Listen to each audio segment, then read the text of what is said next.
एक ऐसा नाम जो अमेरिका की हिस्ट्री में हमेशा एक डरावने सपने की तरह याद रखा जाएगा। जेफरी डामर, एक शांत और सीधा दिखने वाला लड़का जो अंदर से एक दरिंदा था। एक ऐसा सीरियल किलर जिसके शौक सुनकर इंसानियत भी शर्म से चूक जाती है। कैनिबलिज्म, नेक्रोफिलिया और कोल्ड ब्लडेड मर्डर। कैसे एक मासूम सा बच्चा एक मॉन्स्टर में बदल गया और कैसे अमेरिका को उसके घिनौने क्राइम्स का पता चला। आज की इस वीडियो में हम बात करेंगे जेफरी डामर की पूरी कहानी, उसके बचपन से लेकर उसकी मौत तक।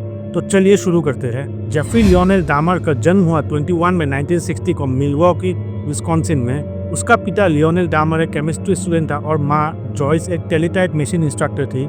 फैमिली मिडिल क्लास थी, लेकिन घर का माहौल काफी स्ट्रेसफुल रहता था। डामर अपनी माँ के सवाल और आत्मविश्वास की कमी की वजह से अक्सर अकेला महसूस करता था। बचपन में एक समय ऐसा आया जब उसकी माँ ने खुद को मारने की कोशिश की। जेफरी अपने बचपन को गहरे दुख और तनाव भरा बताता था। 4 साल की उम्र में जेफरी की डबल हर्निया सर्जरी हुई थी। उस घटना के बाद उसमें बहुत बदलाव आ गए। एक खुशमिजाज लड़का एकदम चुप और अंतर्मुखी बन गया। स्कूल में भी वो अक्सर अकेला, शांत और अजीब व्यक्ति माना जाता था। अनस्टेबल फैमिली, माँ बाप के बीच लगातार लड़ाइयाँ और बाद में डिवोर्स, ये सब जेफरी के विकास पर गहरा असर डालता है। बचपन से ही उसको अजीबोगरीब चीजों का शौक था।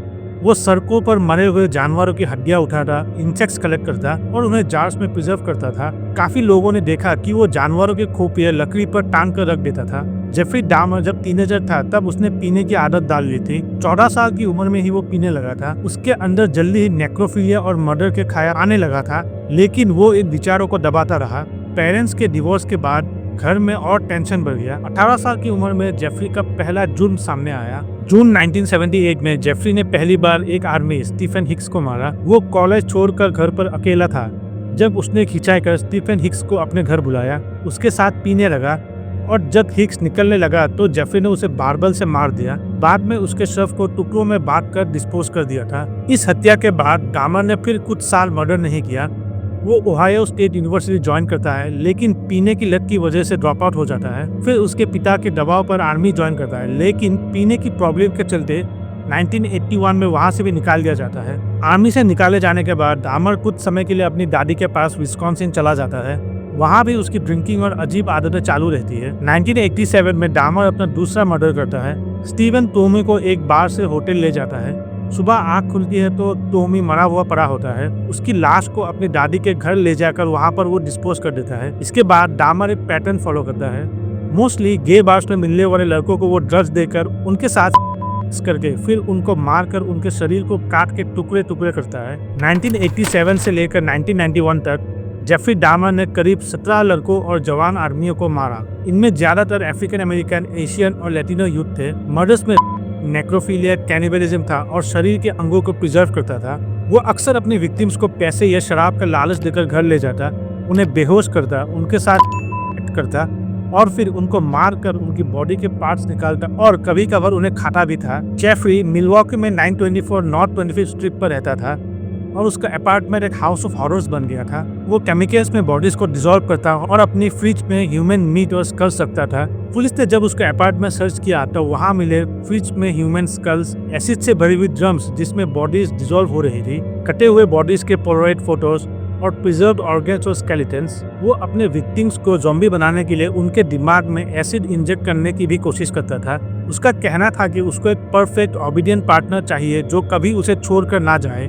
22 जुलाई 1991 को ट्रेसी एडवर्ड्स नाम का एक आदमी जेफरी के अपार्टमेंट से भागकर पुलिस के पास पहुंच गया।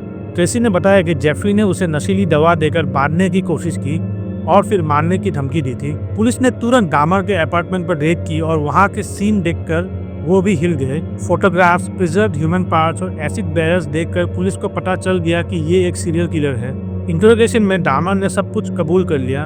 उसने पुलिस को बताया कि उसने 17 लड़कों को मर्डर किया है, कैसे वो उन्हें ड्रग्स देता करता, फिर मारकर उनके शरीर के टुकड़े टुकड़े करता। पूरा कन्फेशन 7 घंटों के इंटरव्यूज में हुआ, जहां डामर ने हर एक क्राइम को डिटेल में बयान किया। डामर का कोर्ट ट्रायल जनवरी 1992 में शुरू हुआ।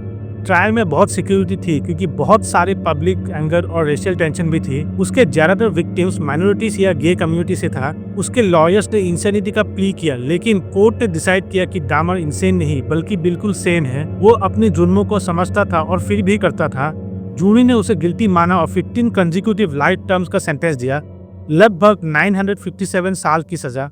8 नवंबर 1994 को कोलंबिया करेक्शनल फैसिलिटी में एक फेलो इनमेट क्रिस्टोफर स्कारबरा ने जेफरी को मार दिया। उसकी मौत होने पर लोगों का रिएक्शन मिला जुला था। कुछ ने इसको जस्टिस माना और कुछ ने इस पर सवाल खड़े किए। साइकोलॉजिकल इवैल्यूएशन में डामर को बॉर्डरलाइन पर्सनालिटी डिसऑर्डर, स्किज़ोटाइपल डिसऑर्डर और एक माइल्ड साइकोटिक डिसऑर्डर डायग्नोस हुआ। लेकिन कोर्ट ने कहा कि जुर्म के दौरान वो मेंटली बिल्कुल अवेयर था। डामर ने एक्सेप्ट किया कि उसने जो किया उसका कोई भी जस्टिफिकेशन नहीं है। वो बस चाहता था कि लोग उससे छोड़कर ना जाए। उसकी कहानी ने पूरी दुनिया को शॉक कर दिया और आज भी जेफरी डामर का नाम सीरियल किलर केसेस के सबसे इनफेमस नामों में जाना जाता है। तो दोस्तों, यही थी जेफरी डामर की सच्ची कहानी, एक अनोखे जुर्म की जिसने पूरी दुनिया को हिला दिया। अगर आपको ये वीडियो पसंद आए तो वीडियो को लाइक करें, शेयर करें और चैनल को सब्सक्राइब जरूर करें। और मिलते हैं एक अगले वीडियो में।